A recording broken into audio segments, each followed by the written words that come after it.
পৃথিবীর ইতিহাসে সবচেয়ে বিখ্যাত ছবি ব্রিজ এর ইতিহাস। কম্পিউটার স্ক্রিন খুললে একসময় চোখে পড়তো সেই চিরচেনা ছবিটি, এক টুকরো শান্ত সবুজ পাহাড় আর নির্মল নীল আকাশ। এই ছবিটি বিশ্বের কোটি কোটি মানুষের মনের মণিকোঠায় স্থায়ী জায়গা করে নিয়েছে। উইন্ডোজ এক্সপি রিউল্ড ওয়ালপেপার হিসেবে ব্যবহৃত এই ছবিটি ব্রিজকে পৃথিবীর ইতিহাসে সবচেয়ে বেশি দেখা ছবি বলে মনে করা হয়। ছবির পিছনের গল্প: 1996 সালের একটি সাদামাটা দিন, মার্কিন ফটোগ্রাফার চার্লস ও বিয়ার ক্যালিফোর্নিয়ার নাপা ভ্যালি ও সোনোমা কাউন্টি এলাকায় গাড়ি চালিয়ে যাচ্ছিলেন। হঠাৎ তার চোখে পড়ল একটি অসাধারণ দৃশ্য।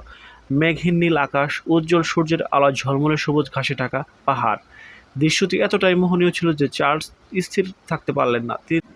তিনি তার মাইয়া RZ67 ফিল্ম ক্যামেরা হাতে তুলে নিলেন এবং ক্যামেরার লেন্সে বন্দী করলেন এই মনোমুগ্ধকর দৃশ্য। চমকপ্রদ ব্যাপার হলো, এই ছবিটিতে কোনো এডিটিং, ফটোশপের ছোঁয়া ছিল না। এটি ছিল প্রাকৃতিক খাঁটি সৌন্দর্যের একটি অবিচ্ছেদ্য মুহূর্ত। ছবির সফর ওয়েবসাইট ও মাইক্রোসফট। ছবি তোলার পর চার্লস এটি জমা দেন স্টক ফটো এজেন্সি ওয়েস্টলাইট। বছরখানেক পর 1998 সালে মাইক্রোসফট উইন্ডোজ এক্সপির জন্য নিখুঁত ওয়ালপেপার সন্ধান করেছিল। এই ছবিটি তখন তাদের নজরে আসে। শোনা যায় মাইক্রোসফট ছবিটি তত্ত্ব কিনতে $1,00,000 খরচ করেছিল, যদিও প্রকৃত লেনদেনের অঙ্ক কখনো প্রকাশ্যে আসেনি।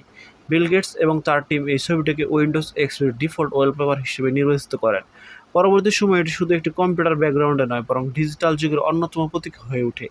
উইন্ডোজ এক্সপি মাইক্রোসফটের অন্যতম সফল অপারেটিং সিস্টেম। আনুমানিক 100 কোটিরও বেশি ডিভাইস এই ছবি দেখা গেছে। চার্লস বিয়ার ওই ছবির ব্যাপক পরিচিতি পেয়েছিলেন।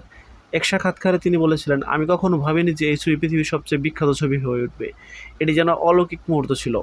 ব্রিজ শুধু একটি ছবি নয়, এটি প্রযুক্তি, প্রকৃতি ও স্মৃতির মেলবন্ধন। এটি আমাদের মনে করিয়ে দেয়, কখনো কখনো সবচেয়ে সাধারণ মুহূর্ত উঠতে পারে ইতিহাসের অংশ।"